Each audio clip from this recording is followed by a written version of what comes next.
And right now we are 2 minutes away from the end of the trading day. Romaine Bostick here with Scarlet Fu, taking you through to that closing bell with a global simulcast. It starts right now. Carol Massar in the radio booth. Matt Miller in today for Tim Stenovic as we welcome our audiences across all of our Bloomberg platforms, television, radio, our partnership with YouTube, with the S&P, Carol Massar, at a record high, small caps outperforming them all, and big moves higher in Treasury yields. I know. So what is it? Like just enthusiasm? Is it trade? Is it the deal?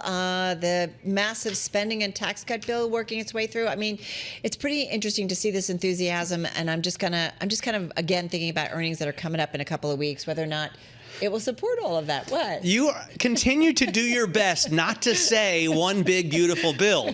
That's what it's called, okay? OBBB. We've been going back and forth a little bit on I like this. 1B3. Look, I think It's you marketing. get I have some a hard time sense with of that. certainty, right? Every administration does marketing with massive legislation. We've seen that before with the, for example, the Inflation Reduction Act, which also didn't reduce inflation. But Fair the point enough. is you get a little bit more certainty here, and so people are willing to take more risk in this market. Well, I mean, we'll have to see where it goes because right now it's still stuck in the House. They haven't really moved forward with that yet. So the next couple of hours is definitely crucial here. Don't forget, we also had the trade deal with Vietnam. So that's now, what, 3, right?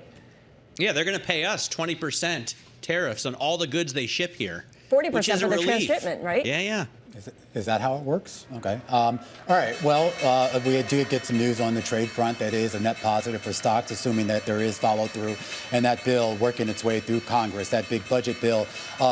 Hitting some sticking points as House Republicans try to sort out the nitty-gritty. But right now, the betting is that will somehow make it to the president's desk over the next few days. We take a look at the markets here on this Wednesday afternoon. The Dow Jones Industrial Average is going to finish out the day unchanged, but you had a lot of activity for the other indices on the day. An S&P 500 back above 6,200, up 29 points or 0.5% to a record high. A NASDAQ 100 at a fresh record high. A NASDAQ Composite up almost 200 points or 1% on the day. And a Russell 2000 outperforming them all with a gain of about 29 points or 1.3%. Yeah, nice to see that, right? Going back to the S&P 500, guys, 286 names higher in the S&P 500 today, Scarlett, 213 to the downside. All right, let's take a look at the IMAP. A pretty mixed day, although there are more advancers than decliners when you look at the industry groups. Energy stocks gaining 1.7%. They're the best performers, followed by materials and tech, each gaining more than 1%. Your laggards are healthcare, and that's really on the back of Centene plunging, and utilities as well as financials, which had gotten boost in recent days. All right, guys, let's go to some outperformance that we've seen. I want to go to actually an index, the S&P Global Clean Energy Transition Index. I wanted to pull that up because that is up about 1.7% higher today after U.S. excise tax seen as an existential threat to the solar and wind industry was stripped from the Senate GOP tax mega bill that passed the chamber in that tie-breaking vote yesterday. Goldman Sachs index of renewables, by the way, trading at a fresh 2021 high. Renewable stocks around the globe we've seen rally also because we had another story on the Bloomberg that just talked about these green-related stocks, despite being so much under pressure by the Trump administration, enjoying their best quarter in almost half a decade. So I just wanted to pull that out. We saw a bunch of names in this sector higher. In fact, First Solar, let's go to that one, up 4.6% at the close. It was up as much as about 9.5% earlier in the session. It's a top gainer in the S&P 500. So again, having to do with that Senate budget bill that passed through and some of that excise tax, as we said, pulled back. Yeah, we saw those names going higher. Sorry, I'm really tired today. Carol's having a tough day. I'm having a tough day. But the good news, Romaine, this is her last day in the office this week. You guys are going to have to carry the mantle tomorrow. Tesla, let's go to Tesla, up 5%, a top gainer in the NASDAQ 100, the second top gainer in the NASDAQ 100, again, up about 5%. Carmaker posted a less drastic decline in vehicle sales than most pessimistic analysts feared. It was down 13% from a year earlier, but some had thought it could be down maybe more than 20%. So kind of a sigh of relief for those Tesla folks. All right. Take it away. All right, I am looking at the losers, and Tesla's not one of them, even though those deliveries really massively missed what people have been expecting. So anyway, Centene is, I think, the big story. I had a huge argument with my open interest co-host, Katie Greifeld, this morning. I wanted to do this story, and she was like, who's heard of Centene? Well, it's a $28 billion insurer that has 28 million customers. It's gotten rocked because of that big, beautiful bill.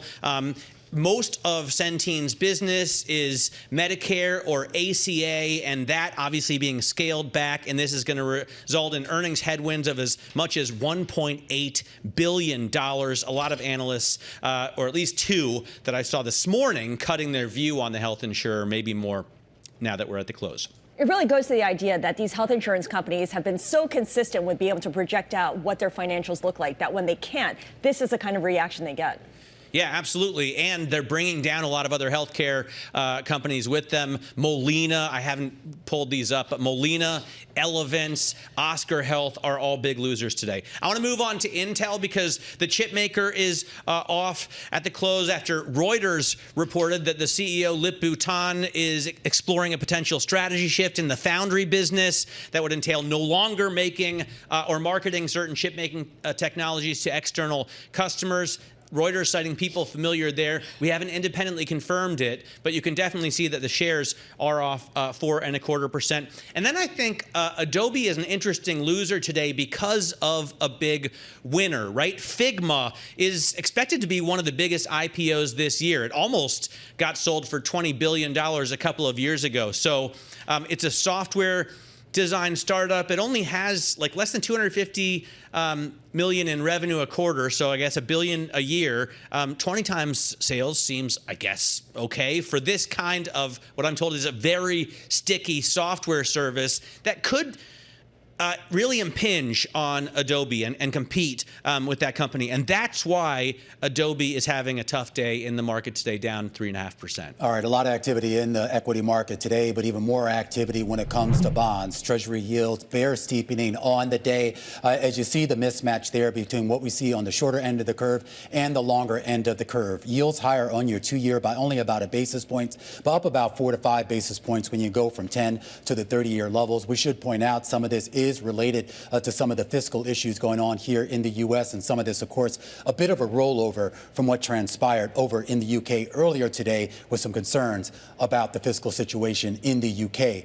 and whether their equivalent of the Treasury Secretary, Rachel Reeves, the Chancellor of the Exchequer, will keep her job. Yeah, some big news out of there and certainly volatility in the markets there. Hey, listen, something that's causing some volatility in our world is artificial intelligence. And there's a great story by the Press Association about Wimbledon and their use of AI line calling, so artificial intelligence line calling. And a former top Wimbledon line judge has basically hit out at this and said, doesn't like the switch to these automated calls, saying, Matt, that it makes the court, quote, look like bad Photoshop. And this is Pauline Eyre. She's from North London, and she doesn't like it. She doesn't like it?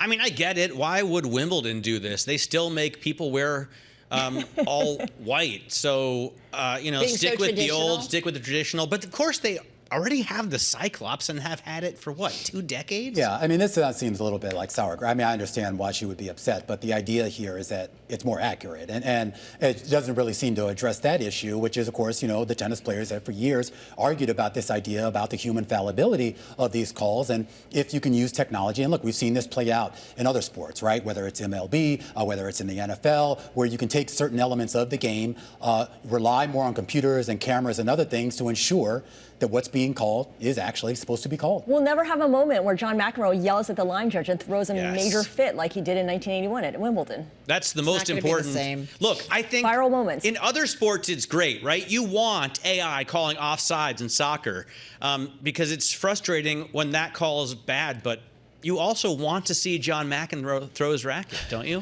Well, who wants to see dinosaurs this weekend? Jurassic World Rebirth opens today. This is the 7th movie in the Jurassic Park franchise. I like the first one. I don't think I've seen any of the other ones. I have not seen any of them since the first one. There's ScarJo. She's in it. Jonathan Bailey from Bridgerton, also in it. All right. Good-looking people and dinosaurs. And dinosaurs. It should be the other way around. It should be good-looking dinosaurs. Oh, and some people. Let's go to the movies. All right, guys, that's a wrap. Have a good and safe holiday. Our cross-platform radio, TV, YouTube, Bloomberg Originals. Matt and Romaine will be back here, right? Closing the bell tomorrow. I hope he's ready to chill with me. Yeah. You know?